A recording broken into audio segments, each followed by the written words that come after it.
I'm Mike Sabunchi with Super Street Magazine, and we're here in front of the Scion booth, right in front of our Scion Tuner Challenge build. As you can see, we went a little crazy with the engine bay. We have ITBs on both sides. Looks pretty crazy, sounds pretty crazy. The car is pretty crazy, but that's not why we're here. We're here today because I'm going to take you around SEMA 2014 and give you access to everything. Not everyone can get in this show, so why don't you follow me and let's go for a ride.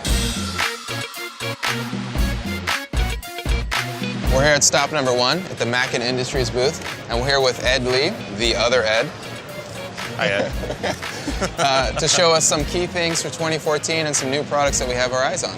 So this wheel is the 57 Getter by Race, and it's a cast one-piece wheel, and it has a very unique twist on the 5-spoke split-spoke design. It's available in 18 and 19-inch sizes, and also we have this special center cap here where you can have it run without a center plate and a center cap, or have everything together at once, or you can remove the whole thing, so you can have like a different look anytime you want with your wheel. It's industry first, actually. Ed also took us around the remainder of the Mackin Industries booth, where he showed us the rest of the Volk Racing and Yokohama wheel lineup. Very beautiful ornamentation as well. Very light, very strong, but it looks great at the same time. Plus it makes me look pretty too. Oh yeah. You can see the reflection of your head right Which there. shines more, my head or the wheel? I can't.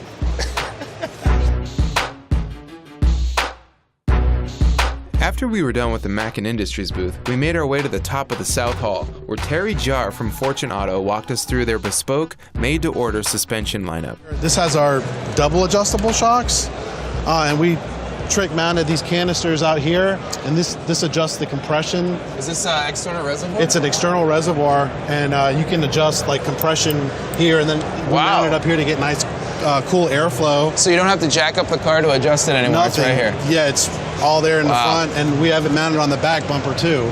So it's a really nice, clean mounting solution.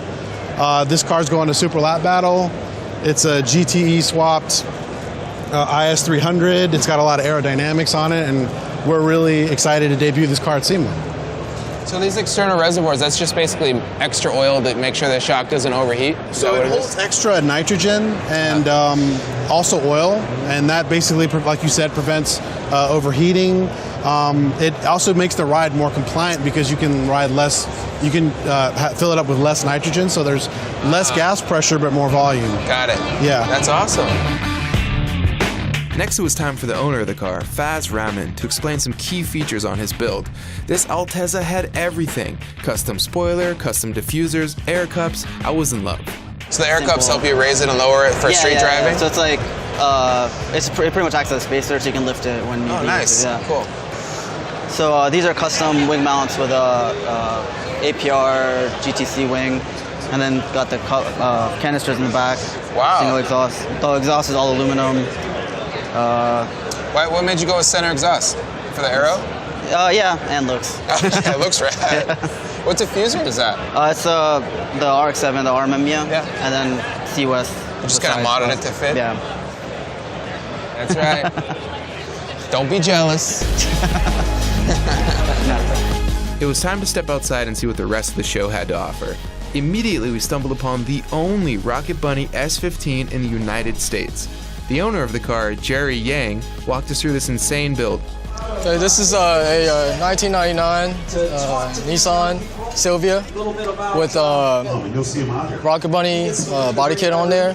Actually, the car has a Dodge R5 motor in it. The engine is going to be making about around 850 to 900 horsepower NA, fuel injected. Also running a 4-speed G-Force GSR dog box with a winner's quick change variant in it. So it's going to be awesome. I believe the correct word for this is sugoi.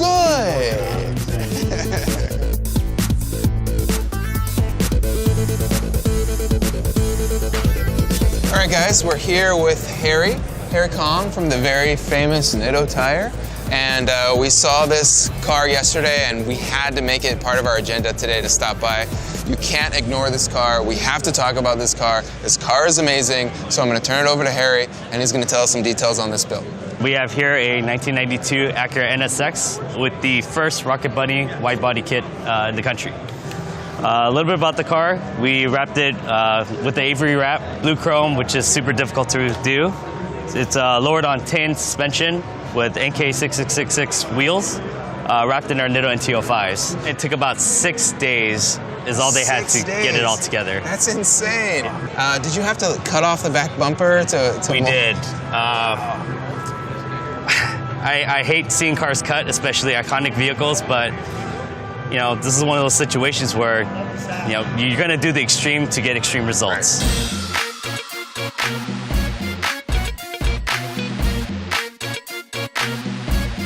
All right, guys, another one of our picks for SEMA 2014 is Rob Chairslayer Parsons and his LS-powered S13. This thing is insane, and it's all controlled with hand controls. But I'm gonna go ahead and let Rob explain more of that stuff to you, so take it away, Rob. Perfect. Thanks for the opportunity. First off, I invented a system that lets me control the clutch completely electronically with this hand. I also have in there from a company called Master Shift. They designed an electronic paddle shifter, and we modified the controls a little bit to work with just my thumb. So if you guys want to come inside, you can take a quick look at how the hand controls work.